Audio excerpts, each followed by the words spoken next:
Hello, everyone. Welcome to Indie Game Arcade, a podcast all about indie games. This episode, we're talking about Cruel and Sea of Stars. My name is Chris. And I'm Joseph. And real quick, I'm going to try really hard not to screw anything up because for whatever reason, I think it's because it's really dry. I am like a conduit for static electricity right now, and I'm zapping everything. So if at some point we're doing this and all of a sudden you don't hear me anymore, it's because I zapped something. You shorted out your PC, or at least your mic. Which has happened. Okay, so you and I met like a couple of weeks ago because we've mentioned before, we're working on like a couple of TTRPGs together. We're meeting the other day and like all of a sudden my mic cut out. That's what happened, was like I shorted it out. It's also happened with a TV. It's happened with our baby's like monitor. Yeah, I'm constantly shorting things out right now and it's very obnoxious. So that sucks. Yeah. I would be afraid. Well, I know like you were talking about upgrading your PC soon, and I would just be afraid to do that now. Don't touch anything. I can't do it. Yeah. No. I would have to like hire someone just to open it up and put stuff in it because I can't touch it. Wear some like static free gloves or something. I'm going to wear those exist, right? Full rubber suit. Head to toe, even rubber goggles over the eyes. Otherwise, it can't be done. So whatever you got to do. I live in constant fear right now of being shocked. Every time I touch anything, the dog, my wife, our child, I shock people and like everyone's scared to touch me. Your child is going to develop some kind of phobia of your touch. I'm not going to lie. There's been a couple of times that I've gone to like, pat her on the head, something, and I've shocked her and she's cried. And so she flinches anytime you get near her. Yeah. Oh, God. It's awful. It's so bad. Man. And I can't touch any light switch right now because it's an instant like zap. Wow. Yeah, that sucks. Game start. What doesn't suck, though, is our first game that we're going to talk about, which is Cruel, which was released January 9th. 2025. That is the new year. For a quick description, Cruel is a fast run and gun horror shooter with roguelike elements. And the price is pretty cheap at $9.99. And this is a game that you chose to bring forward. I know that you've been playing it all this past week. I played it just a little bit so I could get a feel for it and figure out that I'm terrible at it. So take it away. Yeah, so this is one that I did mention last week when we were talking about games that were coming out. And I picked it up because it was at a good price point and it just looked really fun. And I'm happy to say that it is. It's exactly what it looks like. It's so like you gave the game info description of just that really short, like run and gun horror shooter with roguelike elements. That's literally what's on the Steam page.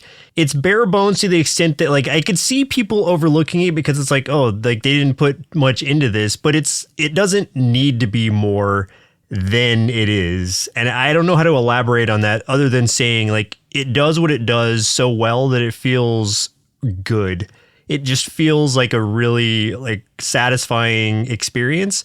For some of the descriptions of it, so the story initially, it starts out very strange and really ends very strangely too, in the sense that like I'm not sure exactly what the intention was. So the story, you start out, you wake up in darkness, and all that's in front of you is a pentagram that's lit by candles that are surrounding it. A mysterious voice of whoever or whatever you summoned asks you like who you want to kill. So I guess you've summoned something, you've performed some sort of ritual to kill someone in like a Death Note type fashion. Yeah. And you literally like it like gives you the prompt is like, okay, type a name in on the keyboard. And I'm like, oh, this feels like weird already. Yeah. So I didn't know what to type. So that's my question though. What did you type? So the first thing I typed was you. Meaning the character who was asking me. I thought you meant like me, as in like, you're like, I typed Chris in there. Yeah, Chris, my co-host on Indie Game Arcade. Now immediately I get zapped again. It's like, oh, it worked.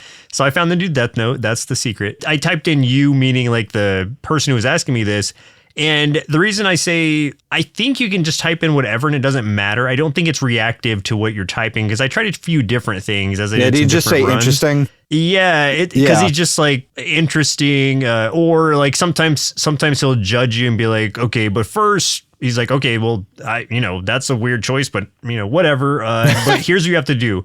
So it's I don't know that is coming into play at all. It's weird to me that it wouldn't have some sort of like relevance. So maybe there is like some kind of like secret kind of code thing you can put in there that actually does something different. Right. But for general expectations, like whatever you type in, it doesn't matter. It's just like whatever you want to feed into the story with. And then that's when the thing that you're doing for him is going through this hotel and proceeding through the 10 levels. So right after you type in the name, he tells you have to do something for him. Then you wake up in an elevator, like on the bottom floor of the hotel, or I guess the first floor of the hotel. And then it just sends you on your way. You don't really get a lot of tutorializing. Like you can, there's none a at all. button or there's a spot that says tutorial on the bottom right of the screen, but all it does is pop up like a key menu to tell you what all the keys do. It's not an actual tutorial, but I would recommend looking at that because I didn't look at that at first. And I was like, I'm not sure how to do anything because I was expecting some kind of like button prompts or something to tell me what did what, but it doesn't give you that. It just lets you right into the fray. So look at the buttons, then go in. And the game mechanics to this are fairly straightforward, but it is a really like smoothly satisfying FPS. Your ammo it's a roguelike also, as you mentioned earlier. So when you die, you do have to start over. Your ammo's limited, so you're going to have to switch between the 3 gun options that you get. Like that's a necessity because you will run out if you continue using the same one.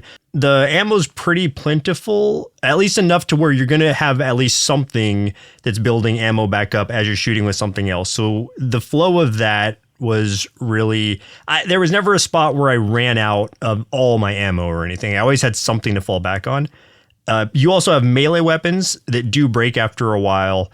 So you can only use those in kind of brief stints, but usually you'll find another one just kind of like an axe, kind of like hucked into the wall or something. You can just grab out of it and then start to use that instead. Yeah, or a pipe or whatever. And then if your weapon is low and you see another one nearby, you can just throw your current weapon and then grab the new one. So there's a lot of ways of like replenishing your resource in that way, but you do have to be mindful of it so you're not just caught with only using your fist because they're super weak and you really won't get much done with just that. You have a kick as well, which is really satisfying. It's not going to be like your main weapon of choice. When you see an opportunity to kick something into a fire or out of a window, I recommend you take it because it is really satisfying to watch that happen. There are some perks that like give you some kind of benefit if you do kick things into fire. So that's, if you want that to be your part of your gameplay loop, you can absolutely feed into that, which I thought was really cool. I love seeing dudes fly through the window. That's one of my favorite parts of this game. They let out like a little scream. It's really fun. The whole way, like as you're going through these levels, the fire is chasing you through it at a pretty decent pace. It's not like overly fast where you feel like super rushed, but it is letting you know like, okay, I can't just like take my time. I have to really kind of methodically go through here. What I appreciate about that, though, is it's not like the fire is at a constant pace and just like continues going. It's like every time you enter a new room, it's like the fire kind of starts fresh and then like gives you a couple seconds and then starts again. So that was really nice because it gives you enough time to like catch your breath and then start again. And so that's what helped me keep going through all the rooms in this level and then all 10 levels specifically because I did beat it. It took me, I don't know how many tries total. I would say probably about an hour and a half to get to the ending. And when so back to gameplay mechanics real quick, because I wasn't done with that. There's a couple more things I will say. You can deflect bullets with your melee weapons also, which is really fun. Yeah, that is cool as hell, man. I found that out by accident. So like, it was with and I didn't realize if the other weapons could do it, but I found it with the pipe specifically. And totally like by accident, just wildly swinging basically. And it just went ping, like a bullet just went flying off. And I was just like, oh crap, that's great. All right, that works. Yeah. And I don't know, like, I'm pretty sure your fist can't do it. So I will say, like, don't try to just deflect a bullet with your fist. Either in real life or in the game.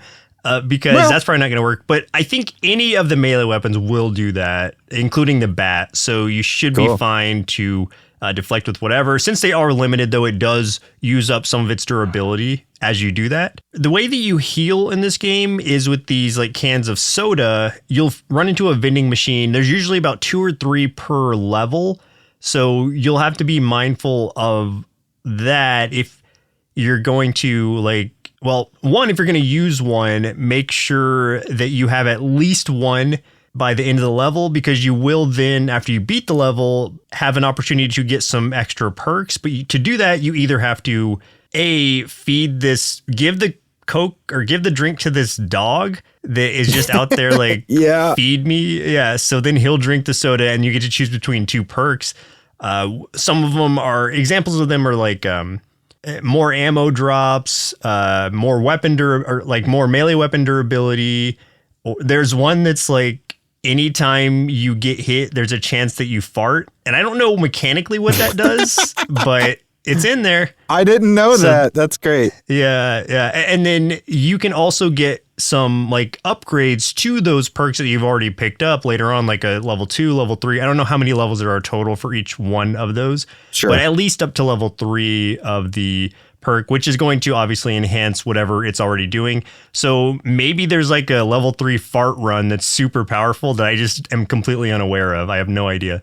If you get to the dog, I mean, obviously you get the opportunity like once you complete like a level. And if you don't have a soda saved up, there's like an opportunity to get a soda. Like if you go you can in that bathroom to the left, you can kind of gamble and like maybe one will come out of that bathroom stall. I don't know what the rate on that is as far as getting one. But if it doesn't come out, then I'm pretty sure you just die. I did it once, but I was already really low health, and then I got attacked by something out of the stall. So I don't know if it just does a certain amount of damage to you or if it just straight up kills you.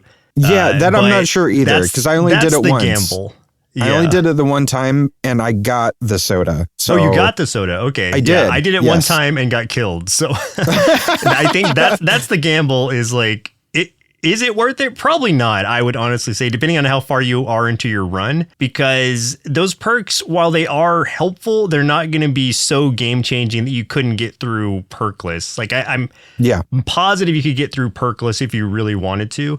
They're just they help you get through the run, not like they enhance it, not replace, I guess, just your skill of actually going through it. So that's the initial kind of like flow of the game. You get the 3 different guns. The revolver is what you start with. You can get a shotgun or then a machine gun. Your melee weapons are a bat, an axe, or a crowbar, or your fist if you want to. And then between rounds, you get those perks. And as you run through the 10 levels, they will get progressively harder, as with any kind of roguelike. And the full run is probably going to take you like 20 to 30 minutes. I didn't time it. I don't know exactly how long, but I would say somewhere in that ballpark. And I'm not going to spoil the ending because I did finish a run, but I will say that you get 2 options at the end, and I might have chosen the wrong one. It felt like the right one. I really want to know what it is. I want to know. Let's put a spoiler thing right here. Spoiler alert, just check out for jump ahead. 30 seconds to a minute. Jump ahead. Yeah. And then, I'll tell you when it's done. All right. So what happens is the dog comes out, and he tells you, he's like, first he's like, you're terrible and you suck or something like that. I don't remember exactly what he says, but he berates you. And then he's like, and my name is, and then he tells you whatever name you typed in, like, I want to kill this. Like he is that, I guess, an embodiment of that or something. Huh. And then your options then are to spare him or to kill him. And he's just this little innocent dog. So I was like, all right, I'm going to spare him because that feels like what I should do. And then he's just like, he calls you a fool. And then the narrator, not narrator, but whoever you summoned was like, oh, you came all this way and spared him, and then he's just like pathetic, and then the game just ends and the credits come up, and it's like, oh, okay, did I lose? I don't know, like, is there more to it if I chose kill? So that's the thing where I'm like, I just need to choose that other option to find out if that's like the true ending or not. Yeah, that makes me wonder, because I've seen, like, obviously I haven't gotten there because, like I said, I sucked at this, but I've seen video of someone fighting something huge. So yeah, that's what I saw that in the trailer. So that's what I'm thinking. Like, that's the kill option is probably going to make you do that. That would be my assumption. I think you're probably right. So now you got to do a full run again and choose the other option. Yeah. Now that I know, so. Yeah, it's maybe not a Death Note situation as much as it is just you're trying to kill this demon dog who is more than he seems, I guess. Could be. And I thought that was just an innocent little doggy that somebody left in this hotel, and I felt so bad for him. Soda. Yeah. He just loves soda like any dog, you know? Of course. So, okay, in spoiler, that's it. Like, that's I'm not going to say anything else about it. But that's the situation. That's how it was. That's what I chose. Nice. And for the art and sound of this, it's pretty much upscaled PS2 level graphics that really kind of fit the tone. It's very like, I don't know, gritty and... It reminds me of Doom as far as like function and everything. Some Doom to it. It's like, it's gritty and kind of like gross in some sections. There's a lot of like, especially in like cutscenes or like in between levels and stuff, you'll see things that are kind of like, I don't know, look like guts or whatever in the background. It's gritty and squishy, I would say. It's kind of a good description of it. Yeah. That's a really good way to describe it. There's a lot of squishiness to it. Yeah. And you also are, as you're going through it, the sound is like a pretty consistent, like adrenaline pumping beat as you're going through the levels. I don't know that there's really much change to it as it goes through, but it keeps you hyped as you're running through it and keeps you moving at a good pace. So both of those perfectly fine for the experience and fit it well. Yeah, I would agree with that. Yeah, I think it was just a fun, addictive little experience. It was one of those where it's like, okay, one more try, because it's so fast. When you die, you're kind of like, yeah, I kind of deserve that. There's not really a lot where it's like, oh, I got cornered, or like this felt cheap, or this felt wrong. Even though it is like persistently like changing levels, since it is like procedurally generated levels, they are changing constantly, but there's a consistency to them where you're like, okay, I know what this kind of corridor looks like. I know when there's something on the right and there's an opening on the left, I should probably look left because there's probably going to be a monster or something hiding there that will sneak up on me if I'm not careful. So you kind of start to get a good game feel for it as you're going through it, regardless of the corridors changing. I think overall, it was just a really fast-paced, medium difficulty, and it was tough enough, but easily digestible, I felt like. So I can see myself going back to it for sure, like I said, to at least find out what the true ending is. And then there are also challenge modes that will unlock after you beat the game. So I'll may go back and try those as well. It's kind of a good like in and out experience. I don't have to spend like hours with this. I can just spend like 20 to 30 minutes and have a good time, get all that I need out of it and be satisfied. So while it's not a huge game, I think it does a lot right in a relatively small package. This isn't like Kill Knight level challenging or anything, but it does serve as a nice in between, I think, for casual players to get a good experience out of it and have fun with it and probably even complete it. Like, I can't imagine if you really kind of set your mind to it and kept going through it a few times, you wouldn't just like eventually beat it, because it's not overly complex or anything. And with the difficulty being tough, but really very fair, and the price being so low, this one just feels like an easy recommendation for me. So I will note that it is only on PC, I believe. So do keep that in mind. And I'm not sure that you can use controller with it. I used my mouse and keyboard. I tried to use controller because that's usually my default. but I couldn't figure out a way to do it or to like bind the keys any differently to my controller. So I'm sure there's probably a workaround where you can, but it's not like built into the system. So it's just a mouse and keyboard, normally at least. I enjoy this game for what it is.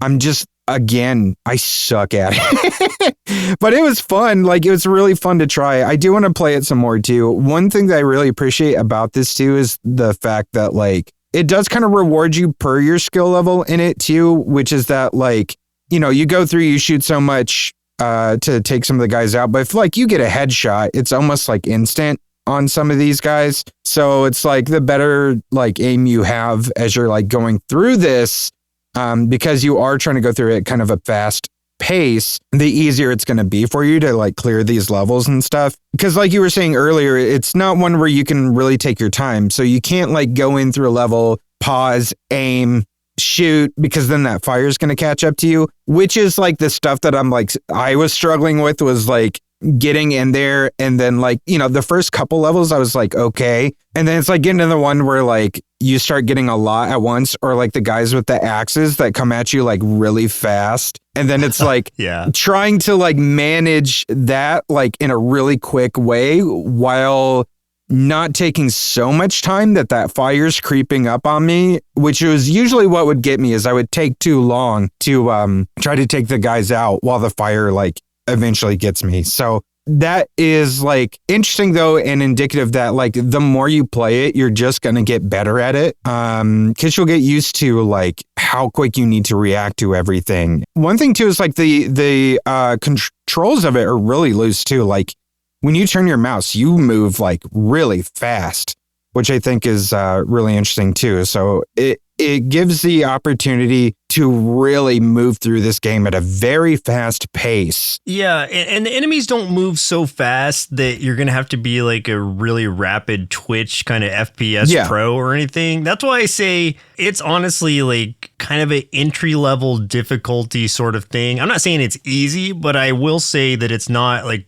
super hard. So if you are persistent, you will eventually get there and beat it, especially once you start to kind of memorize the way the enemies move and what to expect from them. For the most part, like now, like those monks that are like the first level and beyond enemies, they are pretty easy to dodge because they shoot like every maybe 2 seconds or something. So you can kind of like be strafing around, dodge their bullet, and then you really have a lot of time before they shoot again to aim yours and get a headshot done. Because like you said, most enemies will just die from one headshot, with the exception being at least the chainsaw dudes who are kind of more towards the end game, and then the SWAT team zombies or whatever that have helmets on. Yeah. You obviously can't headshot them. Right. Yeah. And then you gotta look out for those dang lasers too. Good Lord. Oh yeah, because you do have to jump. There are lasers that you have to jump over that are like attached to like wall mines. There are ones you have to wait for, as they are kind of like they'll start up and then it's like blocks off your path for a few seconds and they'll turn off for a few seconds, etc. And you just run through when they're free. And then there's ones you have to do a sort of dive under, because your C, which is your crouch, also lets you kind of do a slide. And so that's how you get under something, or lets you kind of move at a quicker pace than normal if you want to like get closer to something much faster, or if the fire is just catching up to you and you just need to really haul ass. Yeah. But overall, it's a really cool game. And it's like one of those games too that like I almost was ready to pass over it like at first glance when I first saw the trailer, you know, not really paying that much attention to it. And then you had brought it up and I was like, oh, let me go back and take a look at this. And now I'm glad that I played it, because it is really cool. And it's got kind of like a arcade kind of feel to it. This would be a fun game to play in an arcade. I really like it. I think there's really something here, and it's a very ingenious idea the way this game was set up. Yeah, it's content light, but it's also like price light. So for the money, you're definitely getting what you pay for. There's a lot of incentive to well, I won't say incentive, but there's a lot that you can just go back to and have fun with it and just see if you can get a run done, even if you finished it already. I think that's one of those like satisfying feeling experiences where you're going to have fun with it. It's a good kind of starting game if you plan on, I don't know, playing something else afterwards and then jumping into it. Also helping prove us right in our predictions that we're going to see a lot more games that are like going back to that PS1, PS2 era of graphics. Like we've already started seeing quite a bit of that as far as like previews of games coming out this year. And that was like kind of one of our predictions for 2025. I think as these game building sort of engines get more advanced or have gotten more advanced, we've but we've developed more than just like the pixel art from before that was easy access, easy to implement into gameplay, to now, like we've moved on up to the next kind of development of that engine to where it's easier to create something with those kind of quote unquote newer graphics. And so I think that will become, at least in the near future, something that people start to lean towards, or not towards, but like use as an option. There will always be pixel art games because they just look good and those are timeless. And this is something where this new kind of like, I don't know, usage of PS1, PS2 graphics will be used for a while. I'm not sure if it'll fall off or not. I don't know that we'll ever get to the point of using like N64 graphics, but I think like as these development tools, these engines become more advanced, like we will start to see more indie games utilizing graphics of like newer systems kind of developing upward. I 100% think you are on the money with that for sure. Also, I wanted to bring up, because of editing magic, y'all didn't know, but it came true. I shocked the microphone and everything shut down on my side. So we had to stop and then restart. Because my nose like a touched 5-minute break. My nose touched the top of the mic and zapped it, and everything just shut down on my end. I wasn't kidding, man. This is ridiculous. Okay, so now I'm keeping a safe distance. All right, and we'll continue with our next game here, which is Sea of Stars. New game! I was doing a bit of a backlog this week. So Sea of Stars released August 29th, 2023. This was developed and published by Sabotage Studio. This is the same studio that created The Messenger, and Sea of Stars is actually in the same universe as The Messenger, and it's supposed to be kind of like a very, very distant prequel to The Messenger. It doesn't like directly relate to that game or anything. I don't think there's any like real shared characters or anything. I think there's like one small sort of cameo in a way, but like nothing that shapes the games in any way. It's just like what happens in Sea of Stars is like an ancient history in the Messenger universe. So if you're familiar with that game, they are connected. Sea of Stars retails for $34.99. We have briefly talked about this a little bit in the past, but eventually I wanted to do an episode that has some devoted time to it. Ta-da, here we are. And it's one that Joseph and I backed on Kickstarter when it was first doing that. Yeah. For a quick description, Sea of Stars is a turn-based JRPG inspired by classic games from the SNES era. Follows two protagonists, Valir and Zale, who wield the powers of the sun and moon. They are known as Solstice Warriors to fight against an evil alchemist known as the Fleshmancer. What I want to do first, before I start talking about the mechanics and everything like that, one, I do want to acknowledge that we were talking a second ago, specifically you were talking about, there's always going to be room for good looking like pixel art games. And this is one of those, like, this is some of the best pixel art you'll see in an indie game from the last like several years, especially like one that's like trying to emulate that look of JRPGs from early mid-90s era. This is hands down probably the crispest and the most vibrant that you're going to see. It's very, very good. But one thing that I wanted to ask you specifically, because I know that this has been one, especially because we backed it, and one that you've been wanting to play, but you haven't gotten to yet. But what JRPGs specifically for you do you have an attachment to, a nostalgia to? The first two that come to mind because those are probably the first ones I truly played, even before I knew of the labeling of JRPG, would have been Breath of Fire 2, which I talk about all the time. Yeah.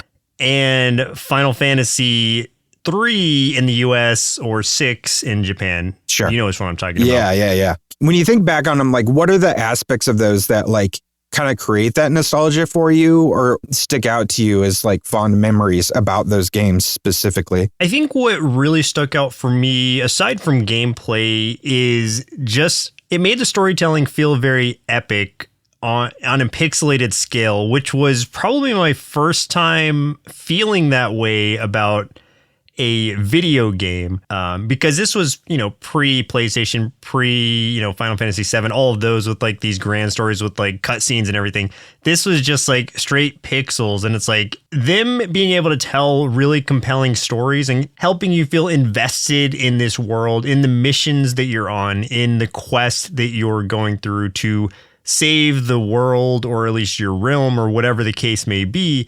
Like, that just feels so grand of a scale for something in such a small, like, pixelated package, that to me is what really defines a good JRPG, or just RPG in general, is making you feel like you are actually playing the role of this this group or this character and saving this realm. That's something I'm going to circle back to in just a moment. So I'm going to talk about the mechanics of Sea of Stars real quick, and then we're going to circle back onto how that's going to relate here. So like any good JRPG, it's got turn-based combat, and it combines kind of the traditional ideas of that turn-based mechanic that you would think of with some of the real-time events. So if you think back to games like the first game that I think I really played that had this was the Mario RPG with the timed hits, which is like one of my favorite things to have in an RPG. Please put them in all of those. Like, I love that because it makes you feel like you have more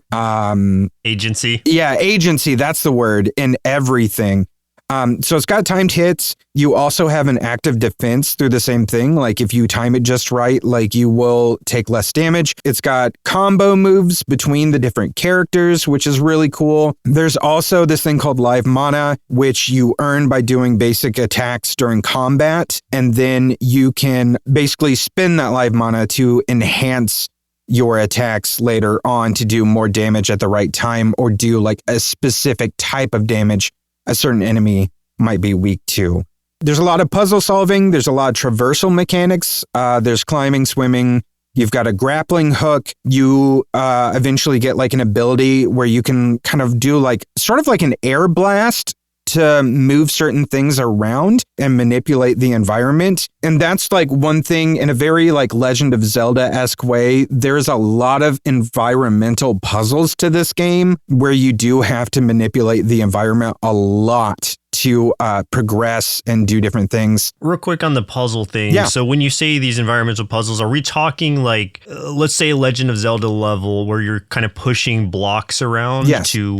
That's definitely like a departure from a lot of like the JRPGs like I'm thinking of, at least like Breath of Fire 2 and Final Fantasy 6. Like, they don't have a lot of things where you're actually like moving around and interacting with things in such a way. So that's cool that they're blending that in there too, because that is kind of like Mario RPG adjacent, even though it's not the same like visual. I don't know. It's not the same kind of graphics, but yeah, I do like that interactivity. Yeah, there's a ton of that in this game. Like, I would hazard to say that like every area of the map that you go to has some sort of environmental puzzle solving or manipulation that needs to be done to like get your way through where you need to go. Some of it's pretty obvious and easy, and some of it's very intricate. And there's also tons of hidden secrets throughout this game that also require a lot of puzzle solving, a lot of exploration, and some backtracking later on in the game, like you'll get different things like the Grapplo, which is essentially kind of like the hook shot, and that ability I was talking about earlier where you can do kind of that air blast and move stuff around. Those aren't things that you start the game with. Those are things that you get later. And there are like areas of the game that you will have already passed through, and you might like be like, I don't know, it looks like there's a chest up here and I definitely can't get to that right now. I don't know how I would do that. Once you get those items, you might be like, oh, if I had that back then, I could have gone that. So it kind of creates a little bit of backtracking, and I'm going to get back into that as I move forward, because I did a lot of that, and I will explain why. There's cooking, basically resting at like campfires and stuff. So you can create food recipes that act as like stuff to heal or restore your special powers and stuff, your mana. You can set up campfires where you can, rest, make those recipes, and also like talk to your companions. So again, it being a JRPG, you end up with like a collection of different characters. You start with 2, which is Valir and Zale. You pick up Garl, who is their childhood friend, and then you will add to and lose a few other characters as the game progresses. And each one of them, I gotta say, is so interesting, has so much story to them, and like, I don't think there's a single character you won't fall in love with. When I was talking about like the different abilities and stuff that you get, you also, because I was saying Valir and Zale are what's called celestial warriors, Valir being tied to the moon, Zale being tied to the sun, they also get some control over day and night later on into the game. So there is a little bit of being able to play with the day and night cycle. That is also something that you need to be able to do to solve a lot of environmental puzzles as well, because there's like certain crystals, things like that you might need to reflect either a certain amount of like sunlight into or moonlight into to reveal something and reflect those beams of light around the map to do certain things. There's a lot of stuff to this. When we get into like the actual like turn-based battles, I already mentioned some of the traditional stuff. You've got your moves, you've got special attacks and combos. Enemies will sometimes have locks. So these are like when enemies attempt more powerful attacks or status effects or power-ups, those could be stopped by breaking locks. And this is like little icons will appear above where you usually see like what's the enemy intention going to be for like the next attack. Or a lot of times it'll be like a timer, which is like in 2 attacks or 3 attacks, this enemy's going to do something really powerful. You'll see little icons that indicate a very specific type of damage that you could do, whether that's poison, whether it's like piercing or bludgeoning, or it's sun or moon or arcane, things like that. These lock icons will appear there. And if you are able to meet all of those lock icons, you can kind of break the action before it's taken and cancel that enemy from being able to do that, which is absolutely necessary in this game, especially when you're going up against bosses. Some of the bosses in this game are so incredibly powerful. If you can't break the locks, like, you're not going to beat some of the bosses. So being able to manage breaking locks is probably the most essential thing in a boss fight in this game. So it adds a whole interesting dynamic on top of already the interesting part of just doing, combos and attacks and defense.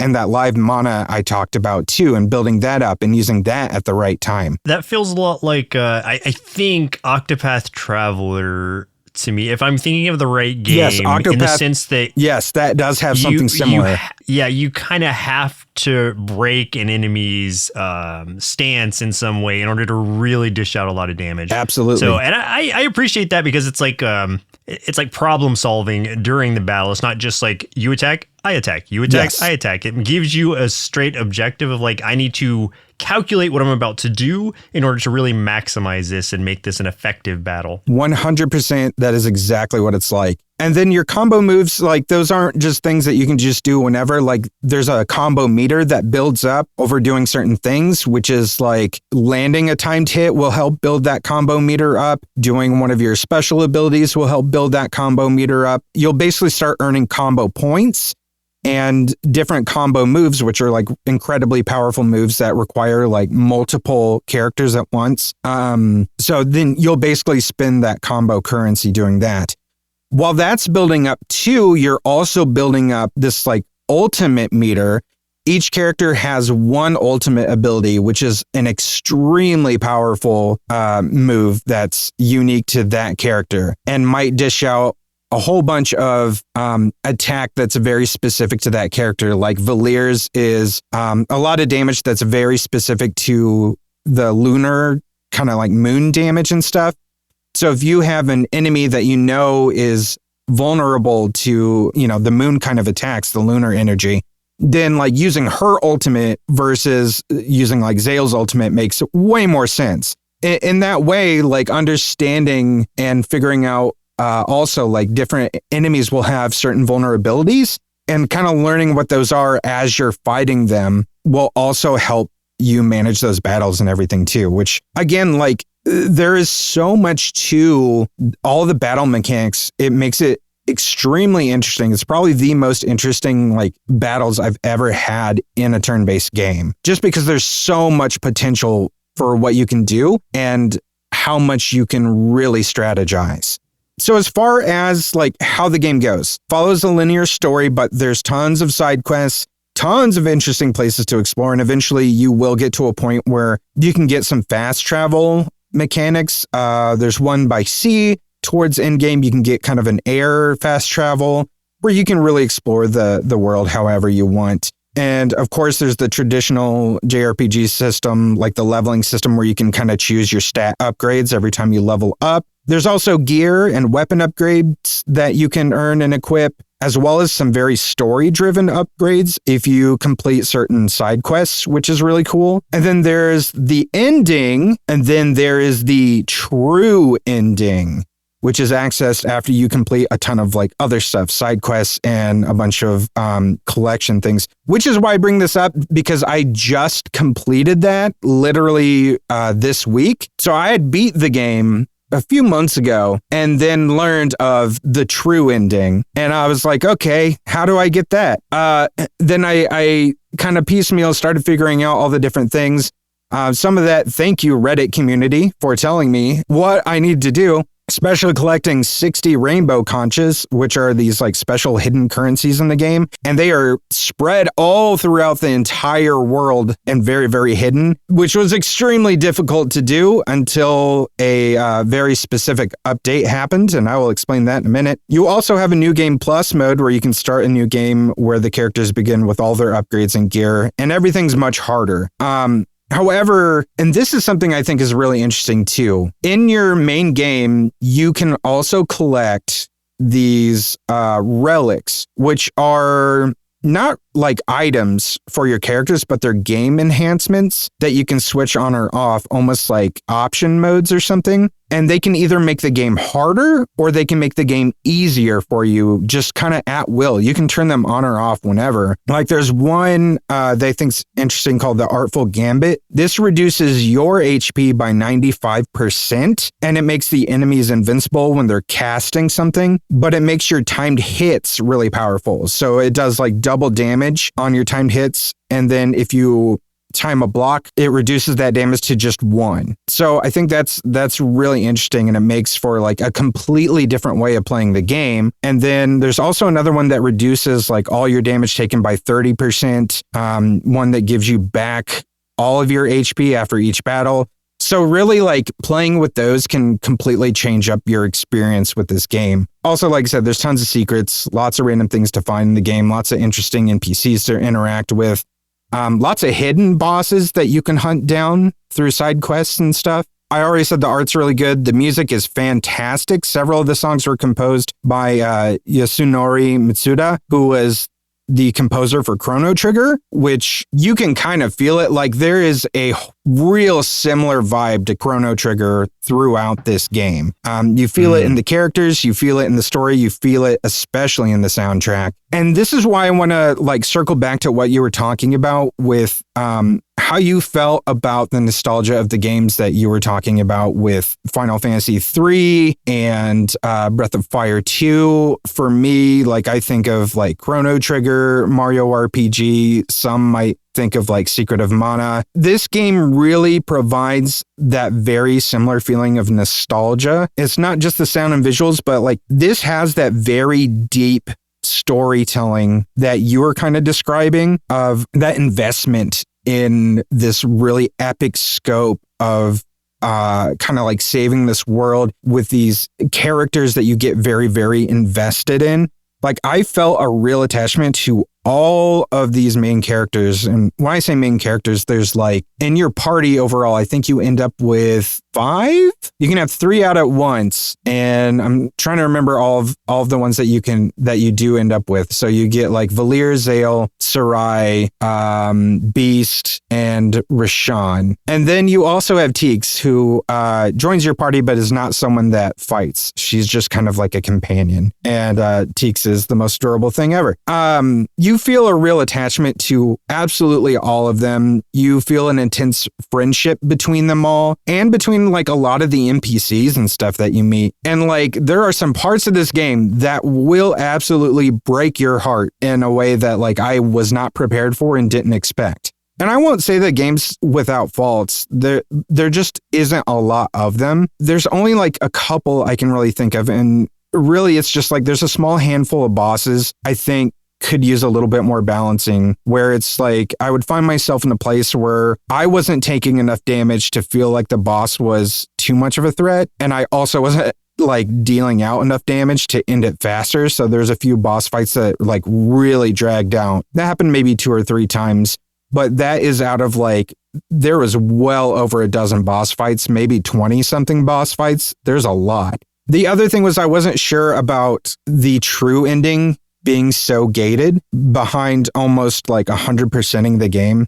However, it felt so earned once I finally did it. I was just annoyed when I first found out that like I didn't get the true ending and that like I had to do all this, jump through all these other hoops to do it. But like, good Lord, did it feel amazing once I did it. They did an update several weeks ago that made it a lot easier to accomplish it though, which was called Dawn of the Equinox. And what that did was it added a relic to that list I was talking about earlier that helps you find the hidden stuff that you need to complete that. And it doesn't just point it out, it just kind of gives you a nudge in the right way of like, shows you an island and it just tells you basically like, you know, where you haven't found like one of the conches yet or something. So it's like, oh, okay, so you just kind of go around there and try to figure out where you haven't picked one up yet. And it went from taking me months to figure out to I got everything done in a week so that I could finally finish the game. It also added 3-player local co-op, which sounds great. Definitely have never played a JRPG that is like co-op, which sounds like it would be a lot of fun. So I like that. And then they also added mystery locks. So I was talking about those locks earlier. They added like a mode to it where it's like you don't know what the locks are until you experiment with it and break one of those locks. That's very much like Octopath Traveler. Yeah, I was going to say that's exactly how it works. Yes, that is exactly what Octopath does.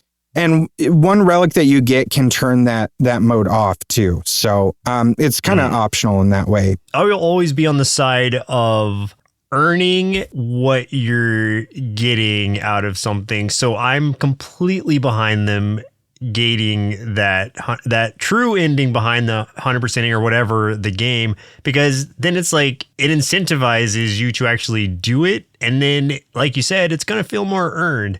I think they should do that with more games. I don't think you should have your hand held through something and just like get the best thing for doing the bare minimum. Yeah. So therefore, I mean, I'm just always on that side of things anyway, because I like the extra challenge, but that's just my opinion. I know some people think otherwise, and maybe, you know, for people with time constraints, that's a real, like, it's a good argument. But for me, it's like, yeah, that kind of thing. I think it's great because it gives someone who put the extra time into it and I guess made the extra effort something for their efforts. It felt amazing to get it, and like it changes the way the game ends in really interesting ways because it changes the boss that you encounter, and what that does is also changes the availability of somebody else to come back later if they want to make a sequel or something. Someone that you would have, because it does kind of like a timey-wimey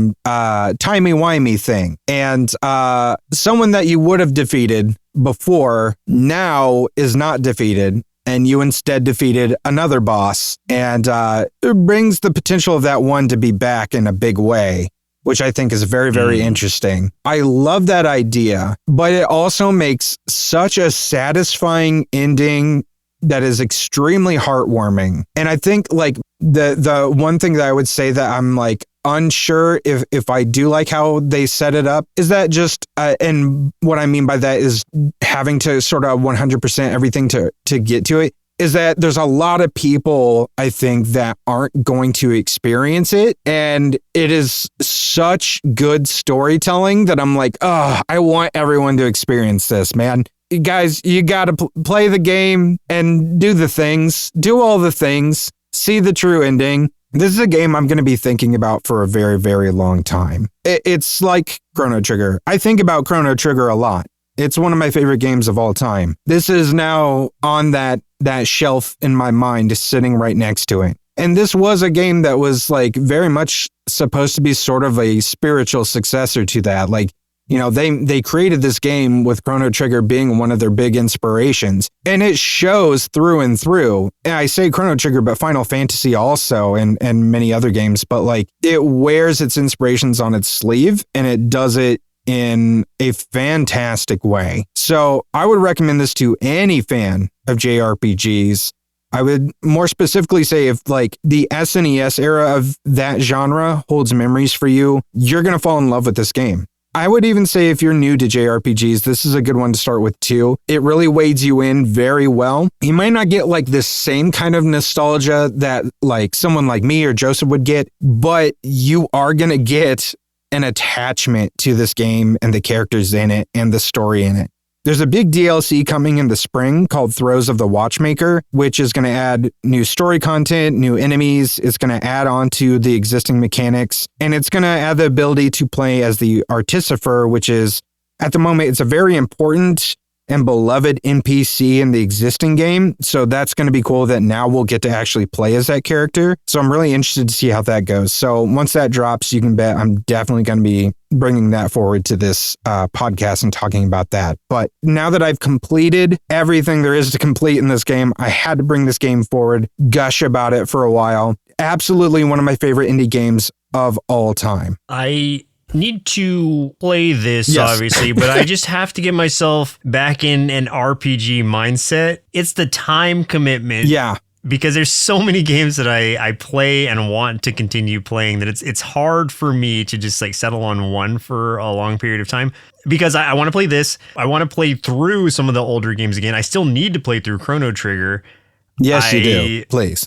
I know. I want to play like the Metaphor Refantasia, which I know isn't an indie game, but that's like an RPG that I really want to play through. So there's just so many on my docket. It's like, which one do I start with? Where do I begin? That's the challenge. It's like time constraints are always a challenge. And so, yeah, that in no way does that make me say like, this isn't a game that deserves my time, especially since I've already paid for it. I contributed to the Kickstarter. So it's like, I have no excuse aside from, it's hard for me to set the time aside to play it, but I will eventually. That's very valid because it is very time consuming. Like, so there's a full Let's Play of me playing through this entire game. Me completing it and getting the true ending. I think that video is going to be up on our YouTube the week after this episode comes out. So like the following Tuesday, you'll see that come out. And when that does, that'll be 21 videos of me playing Sea of Stars from beginning to very end. How many hours? Imagine each video being somewhere between an hour and a half to 2 hours in length. So, so maybe about a 50 to 60 hour game. I would say 50-ish, probably. You know what? That's not bad as far as RPGs go. Yeah. to be honest. But like also, some of that being like off screen looking for stuff to 100% this thing. But essentially, though, yeah, it was a lot of time. Like, just to give you an idea, that final boss fight was about an hour long. It was... Wow. Yeah, it was a feat. So, yeah, strap in. If you play the game, get to that true ending, get ready for that boss fight, bring some snacks, bring some water. It's going to be a while. That is wild. I was looking on howlongtobeat.com to see if I could get a general sense of it. Main story, 28 hours. Main story and sides, 35 hours. Completionist, 43 hours. So 43 hours if you're going to 100%. So that's probably about where I'm at. That's not bad. I'm in the completionist. Yeah, because you said hour and a half to 2 hours. That makes sense. Yeah. So I would definitely say worth it. It's a very rewarding experience if you can make the time for it. 43 hours, easy. Yeah. Now you're committed. Now you have to. No, well, yes, I've committed myself. Yeah. You're committed. You're being committed. Combo!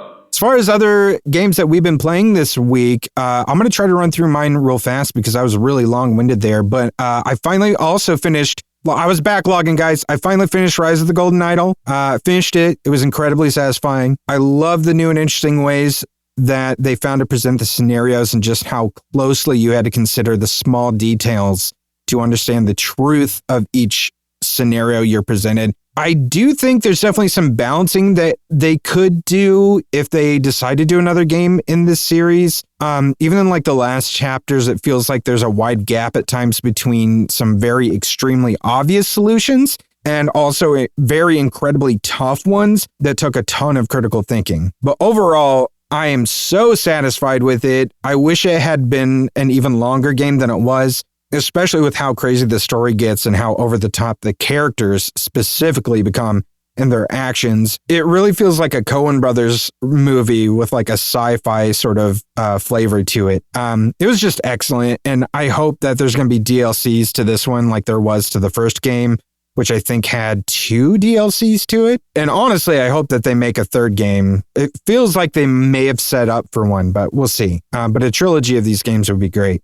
I also played A Walk with Yiayia, which is a short narrative game, a little over an hour, where you're just taking a walk with your granny and having a series of these genuinely interesting and deep conversations about her life, having grown up as a little girl in Greece, meeting your grandfather, strained relationships, past mistakes, and ultimately just growing old. Super charming, a little sad at times. Mostly just a really heartwarming experience, all done in this very pretty, like 2.5 dimension grayscale pixel art with some interesting like lighting and weather elements and stuff to it. It was just a charming little experience. And then the last game I tried out was I tried the demo for Aloft. Aloft is a co-op sandbox survival game for 1 to 8 players set in a world of floating islands. And to me, this felt like a blend of the crafting side of Pow World without, your creature buddies, or even kind of like crafting like you would find in Tears of the Kingdom, and then mixing that with the exploration of No Man's Sky, but on a very, very much smaller scale. So you gather resources, you can build homes, structures, and really anything. You can kind of create whatever you want. You fly to other islands with a glider. You can explore ruins, find old technology, or not old, but like hidden technology from, past ages, while also attempting to find a cure for the corruption that is spreading to some of the islands, covering it in like a fungus and these mushroom-like enemies that'll attack you. There's also these huge storms which can provide other resources and advantages, but also have some threats hiding in there as well. Looks absolutely beautiful. It is a gorgeous looking game. It seems pretty chill, but kind of like last episode, how you learned, Joseph, games like Billionaire might not be for you because it feels like you don't really have an objective or like, it just control. Yeah, I've learned that the survival crafting genre is not for me. I don't like spending my time making things. I just want to go accomplish goals. Like I don't mind the exploration part as much if there's like some puzzle solving stuff to it or some sort of objective or interaction with NPCs or something like that. But I would much rather go out and experience a story rather than sort of like creating my own story by just like building homes and things like that, which is a lot of what this is just, crafting and exploration and stuff. Yeah. But I can count on one hand how many times I've actually invested any amount of time in a game that's like, hey, develop your house by decorating it with things, or build out this town and it can give you some kind of extra little dialogue or bonuses or whatever. Yeah. I don't like doing any of that. I don't care about that part. Like the construction portion of it for survival games also is just not my cup of tea either. Like I played Ark for a little while, which is like the big, like you're a person on a dinosaur island kind of thing. And I enjoy the dinosaur aspect of that. That's cool, but I don't like the base building part. Like that's not engineering. That kind of stuff is not the fun part for me. The one I did enjoy, so I said I can count on one hand because it's literally just one game.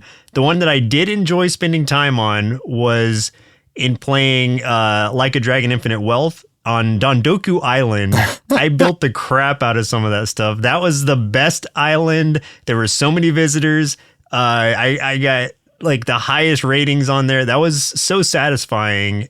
And then it's still just like a small part of the game that you don't even have to do. That's the only time that I've really spent any time doing that. And I don't know why. That just really like grabbed my attention for a while. You played Grounded for a while too, I believe, right? I did, but that one is more... that one I enjoy because I was playing it like with my family. Yeah. And so like we were all just playing it together. And mostly they were doing a lot of the building stuff. And I was just like, going out and doing the exploring part. So it just depends on the role you want to play in those types of games. Yeah, I think for this, it's one of those that would be fun if you did have like that full group of players. And from a social standpoint, I think that's what would make this interesting and fun for me. But like going out and exploring this thing by yourself, which is an option for you. You can play this game by yourself, just not for me. That feels like playing board games alone. Yeah. I know some people do it, but I just, I can't. Exactly. I do want to stress, though, that this game looks unbelievably beautiful. And the amount of stuff that you can craft is also kind of mind-boggling as well. Like, they have like a community thing where you can kind of like design essentially like whatever you want and sort of upload it to like a community cloud thing. And you can kind of see what other people have created and get that into your game. So I think that that's a really interesting aspect of this too. So really, really interesting game coming out this week, I believe. I did not write the date down for some reason. Yeah, just not for me. The only indie game I've played this week more of is Caves of Cud, which I discussed extensively last week. And the reason I bring it up now, well, one, because I've been playing more of it, but two, because I finally have a character that is up to level 12, and I'm playing on classic mode, which for people who didn't hear last episode is the permadeath mode. So if I die even once, like I have to start over, like new character, everything, like I'm just gone. My world in this universe is ended. So this is where I chose a centaur man again, and this time I'm carrying around a big two-handed axe. Luckily I found a mining helmet that has a light on it, so that's how I light my way through caves. I don't have to carry a torch or anything. And I'm now powerful enough to where I can confidently take on enemies my level and slightly above my level, but I still have to be wary of new areas I'm exploring just because I don't know what's there. And that's still the exciting part for me, is like, I'm not sure what I'm ever going to encounter or what I'm going to find. So I have to be careful anytime that I go somewhere new, anytime I especially step through some random portal I find in a dungeon. It's probably a bad idea, but I just had to know what was on the other side of it. So I went through it and it teleported me like halfway across the whole island. Oh, God. I guess, or the whole continent. And luckily it was still to an area that was like not too far above my level. So I was able to kind of like walk back to where I needed to be more in line with my stuff. But that's the kind of exciting thing where it's like, the risk reward of that is the fun part for me, where it's like, I don't know what's going to be on the other side of this, but it might be awesome. So I have to at least take a chance. I'll reiterate that, like, for me, that's a very exciting part of this game. The sense of discovery is absolutely heightened by knowing that each of the caves that I enter could be the last one. I could get shot by another random turret or something, which now I can take those turrets on. So I have encountered more of them, but I've been able to take them out before they got me. Each mysterious portal could just teleport me somewhere that's way above my level. I don't really have a way back. I just have to kind of walk away from that. And because there's not really like teleports in the sense that, or like fast travel in the sense that like I could just teleport from point A to point B because I've been there kind of thing. I would have to kind of open up the big map and walk back.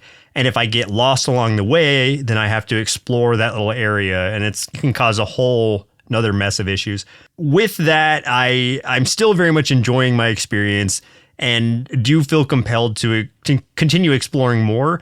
This I found is a really good game for me to just jump in for maybe an hour, 30 minutes to an hour, and just like explore a little bit more, then save it and quit right there. And then just come back to it, keep going back periodically, because it's not one I feel compelled to just like play a whole day in or anything. I'm able to kind of just like parse it out and have fun, like mini experiences, mini adventures every single time I open that game up. So it's not going to be for everyone, obviously, but for those craving a real sense of adventure, I think it offers that in spades. Is there a level cap or anything? I don't know. I don't know anything. Like, I haven't looked anything up about this game. So I am just like really learning as I go. And that's the fun part for me. That's cool, man. I'm glad you're having fun with it. I am. Yeah. One of the good skills I did learn recently was decapitation, which is so great when that triggers because it insta kills whatever obviously I decapitate. I could see how that would be handy. Yeah. It's just a percentage chance thing on some of my hits, but even having that option, it's just cool to see things that it's like, okay, this is going to take a while to kill, just die immediately. It's like, oh, nice, decapitation. Good job. Good skill to have. Yeah. Final round. As far as upcoming games on our radar, I've got just two I wanted to bring up. One is called Love, Internet, and Murder Magic, which is a really interesting title. This comes out on the 14th of this month. This is an interesting roguelite visual novel type game that revolves around the story of a streamer who is murdered and essentially reborn through AI on the internet, which sounds like a Black Mirror episode. And you are collecting data from various places around the internet that can both shape her personality while you're trying to work with her to figure out who the killer was. A little bit of like visual novel-y kind of thing. And also like mystery, like detective stuff. It delves into some psychological horror. It's got a really interesting, like kind of anime, dark anime sort of vibe to it. So really looking forward to that one. The other one I want to mention too, this does not have a release date just yet. It's only just kind of been announced. This is called The Midnight Walk. Let me give you the description first. Become the Burnt One. Befriend a lost lantern creature named Pot Boy and use his flame to light your way through a conflicting world of wonder and horror. Survive and outsmart the many monsters eager to devour your little friend's flame as you experience 5 tales of fire and darkness featuring an incredible cast of odd characters. So what drew me to this is how it looks. This is a super dark and atmospheric horror game. The entire thing was all created through claymation. So all of it was actual clay figures, everything constructed in clay and photographed and then, imported. It looks somewhere between the game like Little Nightmares and some creepy Tim Burton nightmare kind of stuff. It is incredible looking and very surreal, very creepy. So I'm looking forward to this.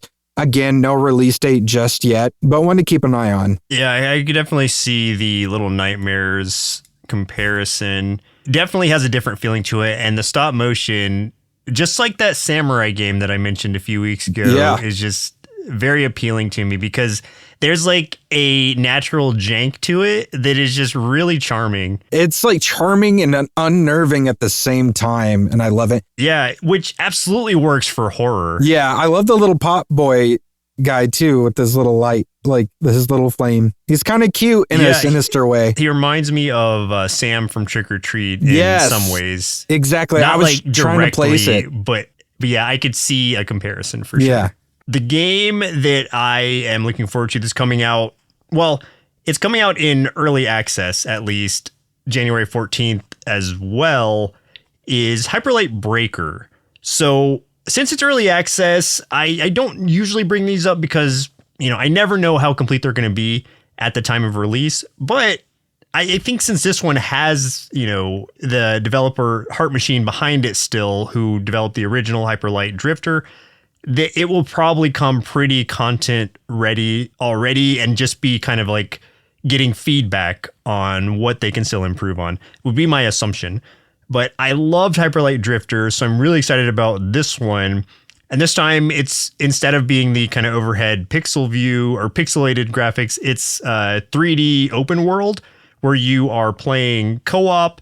You can explore these cool, like ever-changing biomes that are procedurally generated and fight through enemies, unlock upgrades, all that kind of stuff. Either playing it solo or with friends is what really kind of is appealing to me. I think there was some like co-op options in the original. I can't remember. I didn't play it that way, but those might have been released after or later on where it was just kind of like additional ways to play it. But this one is kind of coming co-op first.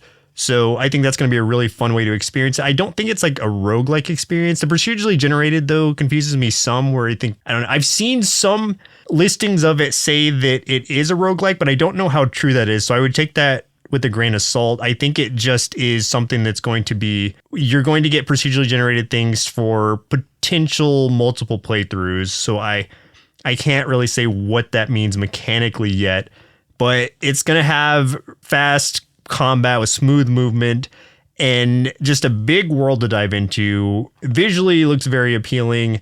It's a prequel to Hyperlight Drifter, so that should be interesting if you're familiar with that world at all, seeing what I believe leads kind of more into it. But this is like hundreds of years before kind of thing, so it's like a very distant prequel. Okay. Yeah, so I'm just interested in this, like at least keeping an eye on it since it is early access. Will I buy it yet? I'm not sure. Well, actually, I might just because I know I'm going to buy it when it comes out, but I don't know that I'll really invest much playtime into it just yet because I want to experience the game in its fullest completion. I was thinking as you were talking too, in regards to like Hades 2 also, and that how that's out in early access. Yeah. Also, and not one that we've talked about yet, because we tend to not play early access too much. Like I'll play demos and stuff, just to like bring that forward, like right before a game releases, just so I have an idea of how something's gonna go. But like, when it's early access and it's like gonna stay in early access for probably like 6 to 12 months, it's like we don't usually bring it forward. Yeah, eventually we'll hit on Hades 2 as well, I'm sure. Especially once it's actually out. Yeah. Which may be coming up soon. Actually, let me check on that real quick. I think it's in the next several months. Yeah, because usually these early accesses are about a year, like you said. I don't know what their projection was. Don't have a specific end date yet. Okay, so that one's still TBD. So we're not going to do Hades 2 for a while. Yeah. But just from looking at even reviews of the early access of Hades 2, like it is already getting like so many very positive reviews. Yeah, I've heard only great things about it. The only reason I'm not playing it is because I want to play it when it's done. Yes. And I absolutely will. Yeah, absolutely. I mean, you loved Hades, so yeah. I would not be so good. I'm sure you'll love this one. I beat that game so many times. I still don't know that I got like the true ending because it just keeps giving you more and more story as you beat it, which is so cool. Speaking of things that are cool, it would be really cool if you did us a favor and shared this episode with someone who loves indie games. As always, you can catch me playing some of the games that we've discussed on our show over on youtube.com/nerdsloth, and also catch hundreds of hours of bonus content for just $1 a month by subscribing to the Nerdsloth Treehouse over at patreon.com/nerdsloth. We also have an exclusive podcast there called the Nerdsloth Podcast for those at the $5 tier as well, along with a few other exclusives only available for those $5 tier members. At nerdsloth.com, you can find a link to our Discord server where we have a bunch of people in there that you can hang out with along with us and talk to us whenever you want. You can also join our subreddit for Indie Game Arcade, help us post more reviews of indie games so more folks can find games that suit their gameplay style. I think there's about 18 reviews up there right now. Help me add to it, please. Game over. Anyway, that's game over for us. My name's Chris. I'm Joseph. And we'll continue on the next episode. Continue. Indie Game Arcade is recorded and produced by Sloth Creative. If you're looking for more gaming content, head over to youtube.com/nerdsloth. For additional podcasts, go to nerdsloth.com. If you'd like to support the show, there are multiple tiers available at patreon.com/nerdsloth, with hundreds of hours of bonus content from everything we do at Sloth Creative, including bonus gameplay videos of the games we talk about on the show. The theme music for the show is Retro Game Tapes by Audio Lime. If you'd like to get in touch with us, or if you're an indie game developer and would like us to consider reviewing your game, send us an email to podcasts@nerdsloth.com with the subject line Indie Game Arcade.